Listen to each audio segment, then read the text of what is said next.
Alhamdulillah. Sallallahu ala Muhammad sallallahu alaihi wasallam sallallahu ala Muhammad sallallahu alaihi wasallam।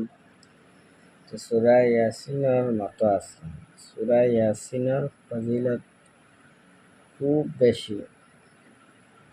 আল্লাহর রাসূল সাল্লাল্লাহু আলাইহি ওয়াসাল্লামে ফরমান, তোমরা বেশি বেশি করে সূরা ইয়াসিন পড়িও। ইয়াসিনের অত ফজিলত কিতা? এক নম্বর ফজিলত হইল যে ব্যক্তি নিয়ম মতে প্রতিদিন সূরা ইয়াসিন পাঠ করব, আল্লাহ তাবারাকা ওয়া তাআলা এই ব্যক্তির 8খান বেহেশত, এই ব্যক্তির জন্য 8টা বেহেশতর দরজা আল্লাহ খুলিয়া দিলা। যে কোনো দরজা বা এই ব্যক্তি চাইলে প্রবেশ করতে পারে, কোনো বাধা নিষেধ থাকতো। 2 নম্বর অন্য হাদিসের মধ্যে এই সূরা কেউ পাঠ করে সূর্য ওঠার সময়, তাহলে এই ব্যক্তির কোনো অভাব থাকত না। 3 নম্বর হইল ফজিলত হইল রাত্রে ঘুমাইবার সময়, ঘুমাইবার আগে সূরা যখন পড়িয়া তিলাওয়াত করিয়া যখন ঘুমায়, আবার সকাল হইলে ঘুম থেকে উঠব, নিষ্পাপ হইয়া আল্লাহ সমস্ত গুনাহরে মাফ করিয়া দিলায়। 4 নম্বর ফজিলত হইল আল্লাহর রাসূল সাল্লাল্লাহু আলাইহি ওয়াসাল্লাম ফরমান, কুরআন শরীফের গুণের মধ্যে একটা গুণ হইল সূরাত। এই সূরারে সমস্ত কুরআন শরীফের দিল বলে আখ্যা দিছ। 5 নম্বর ফজিলত হযরত আলী থেকে বর্ণিত, নবী করিম সাল্লাল্লাহু আলাইহি ওয়াসাল্লামে ফরমান, তোমরা বেশি বেশি কিতা করো, সূরা ইয়াসিন তিলাওয়াতের আমল করো। সূরা ইয়াসিন তিলাওয়াত করলে 10টা ফায়দা পাইবা। একটা ফায়দা হইল তোমার অভাব দূর হইব। 2 নম্বর ফায়দা হইব তোমার কোনো বস্তু যদি প্রয়োজন হয়, আল্লাহ তাবারাকা ওয়া তাআলা ওই জিনিসে তোমার কাছে আনিয়া দিবা।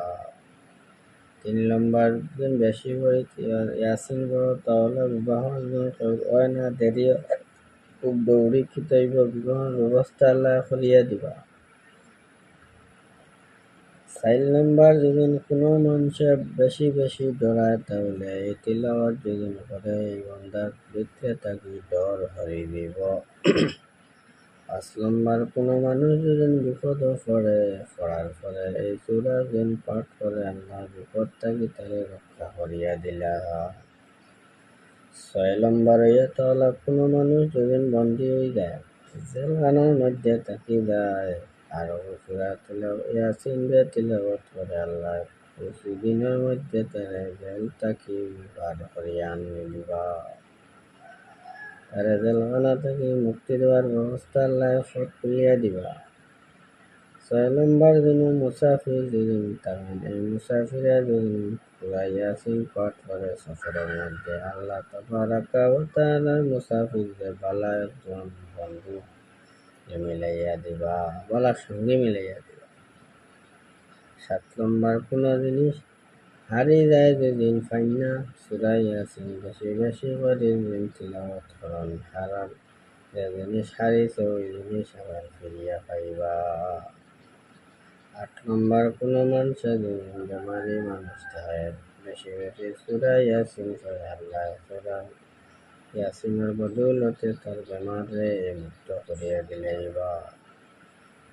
9 নম্বর কোনো মানুষ যদি কিতাবে মারা যায়, এই মানুষ মারা যাবার ফলে মানুষের এই মুক্ত মানুষের কষ্ট না হওয়ার লাগে সূরা ইয়াসিন তিলাওয়াত করো, এই মুর্দা ব্যক্তি কষ্ট থাকে।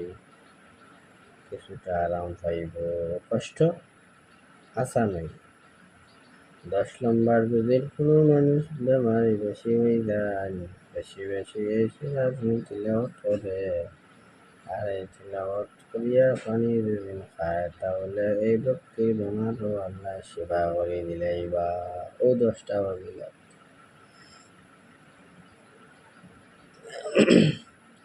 তাছাড়াও আরো ফজিলত আছে আল্লাহর রাসূল সাল্লাল্লাহু আলাইহি ওয়াসাল্লামের সাহাবী থেকে বর্ণিত যে ব্যক্তি যেদিন সূরা ইয়াসিন যেদিন একবার পাঠ করে, আল্লাহ তাবারাকা ওয়া তাআলা 10 খতম কোরআন তিলাওয়াতের খতমের সওয়াব তার আমলের মধ্যে লিখিয়া দেয়।